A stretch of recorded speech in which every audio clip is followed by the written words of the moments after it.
There have been several explosions near a military airbase in Russian-controlled Crimea. Local authorities say one person was killed and 5 injured in the blast. Well, for more on this, let's bring in John Hendren, who is in the Ukrainian capital of Kyiv. John, what more do we know about these explosions in Crimea?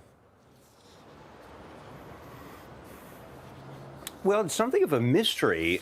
Ukraine says that it is not responsible for those explosions. Russia says that they were an accident, that munitions exploded. But it was a series of explosions. By one report, more than a dozen explosions. So one munition dump would have had to set off many more if that were the case.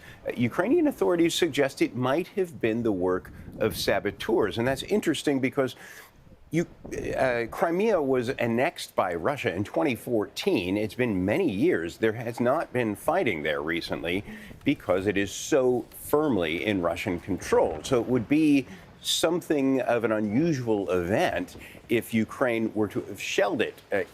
By all accounts, those explosions happened without any kind of sound of a missile strike that occurred beforehand or anything. So it would either be what the Russians say it is, an explosion at a munitions site, or the act of saboteurs, as the Ukrainians say. But in any case, it's something of a mystery in an area where there is not really ongoing fighting in a solidly controlled Russian-controlled area. We also have some news on the Zaporizhzhia nuclear plant, which is in an area of active fighting in the southern part of Ukraine.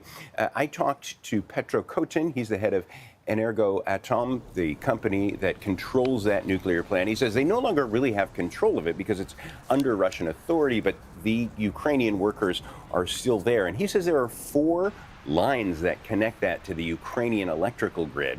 And he says the Russians have severed 3 of those 4 lines. He said it is their intention, in his opinion, to cut the 4th line and then connect it to the Russian nuclear system in Crimea. He says if that happens, it will have to run on diesel generators. And if those diesel generators run out, there is the possibility of a meltdown along the lines of Chernobyl. He says that is an emergent situation, and he wants the International Atomic Energy Agency to go in there, and he wants it to be a demilitarized zone so that that plant can be operated safely outside of the fire that has been going on there.